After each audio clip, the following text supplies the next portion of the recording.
हिंदी भाषेविरोधी मोर्चानिमित्त ठाकरे बंधू हे पहिल्यांदाच एकत्र येत आहेत।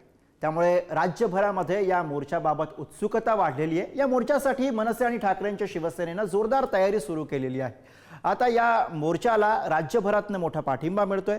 दरम्यान हिंदी भाषेला उपमुख्यमंत्री अजित पवार यांनी विरोध केल्याने मनसेच्या बॅनरवरती राज ठाकरेंसोबत त्यांचाही फोटो झळकलाय। बघूयात या संदर्भातला हा स्पेशल रिपोर्ट।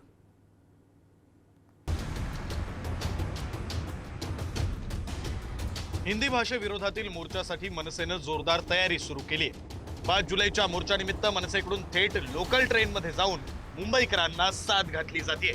संदीप देशपांडेंसह मनसे कार्यकर्त्यांनी लोकलमधून प्रवास करत मोर्चात सहभागी होण्याचं निमंत्रण दिलं। यावेळी मुंबईकरांना मोर्चा संदर्भात पत्रकही वाटण्यात आलं। निश्चितपणे आमचं म्हणणं हेच आहे की सगळ्यांनी पक्षीय मतभेद विसरून या मोर्चामध्ये मराठी माणूस म्हणून सहभागी झालं पाहिजे ही आमची भावना आहे। पण ही जी तिसऱ्या भाषेची सक्ती केली आहे ही सक्ती काढली पाहिजे। मुलांनी 5वी पर्यंत 2 भाषा शिकाव्यात असं स्वतः कोठारी समितीची शिफारस आहे। निश्चित आज लोकांना आपण आमंत्रण देतोय, त्यांना जागरूक करतोय की आज जर तुम्ही नाही उतरलात तर महाराष्ट्रामध्ये मराठीचं नामोनिशाण मिटवण्याचा जो प्रयत्न होतोय त्याला आपण साथ देऊ। याच्यासाठी याच्या विरोधात, या सक्तीच्या विरोधात आपण उतरलं पाहिजे। हिंदी सक्ती करायची ही जरा थोडीशी जास्तीपणा होतोय त्यांचा। मराठी जर आपण महाराष्ट्रात राहून जर तुम्ही मराठीला जर दुजाभाव देत असाल तर हे कुठेतरी चुकतंय। आणि राजसाहेब याच्या विरोधात जर काही बोलत असतील ते कुठेही चुकत नाहीये। आणि आपल्याला जर मुंबई टिकवायची असेल, आपला महाराष्ट्र जर टिकवायचं असेल तर राजसाहेबांच्या पाठीमागे उभं राहिलंच पाहिजे। चुकीचं आहे ते। मराठी भाषा एकदम सक्ती केली पाहिजे, हिंदी व अनिवार्य नाही। हे राजसाहेबांचा मुद्दा एकदम योग्य आहे। हिंदी सक्तीच्या मुद्द्यावर एकमेकांचे विरोधकही मित्र झालेत का असा प्रश्न उपस्थित होतोय। कारण मनसे नेते यशवंत किल्लेदारांनी लावलेल्या बॅनरवर राज ठाकरे आणि अजित पवारांचा फोटो झळकलाय।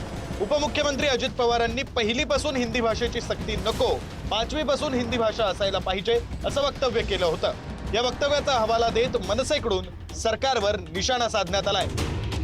भाषा कुठली शिकू नये ह्या मताचे कुणीच नाही। फक्त बोलण्याच्या संदर्भात 5वी पासून जरी सुरुवात केली तरी काही हरकत नाही। तेव्हा 5वी पासून हिंदी सक्तीची करावी। अजितदादांची भूमिका वेगळी नाही। त्यांनी सांगितले 3री पर्यंत या ठिकाणी नाही केलं तर चालेल, परंतु भूमिका म्हणून तिन्ही नेते, दोन्ही उपमुख्यमंत्री आणि सीएम सरकार म्हणून त्यांची भूमिका एकच आहे, एकच असेल।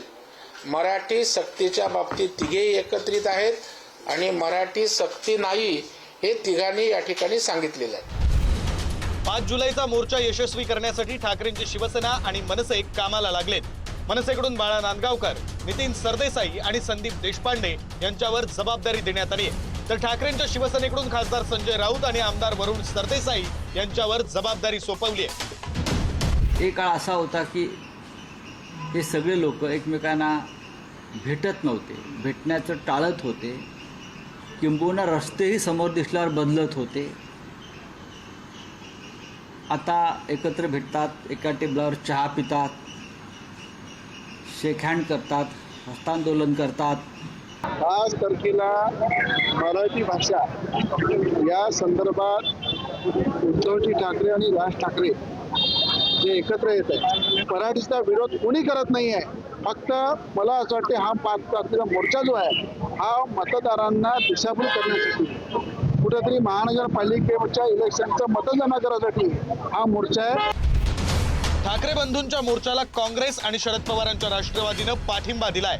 5 जुलैच्या मोर्चामध्ये शरद पवारांचे राष्ट्रवादी आणि काँग्रेस सहभागी होणार आहेत। माननीय जयंत पाटील या सगळ्याची माहिती देतील, पण राष्ट्रवादी काँग्रेस पक्ष पूर्ण ताकदीने या मोर्चामध्ये सहभागी होणार आहे। माणुसकीच्या नात्याने शिक्षण आमच्यासाठी अतिशय गंभीर विषय आहे। खरं तर त्या मोर्चाला आमचे प्रदेशाध्यक्ष हर्षवर्धन सपकाळ साहेब आणि काँग्रेस पक्षाच्या वतीने सुद्धा त्याला पाठिंबा देण्याचं काम केलंय। पण सरकार मात्र या संदर्भात का तळ्यात मळ्यात आहे? कोणाची मर्जी राखायची आहे? कशासाठी हा सगळा उद्योग चाललाय? सरकारने ठोस भूमिका का घेऊ नये?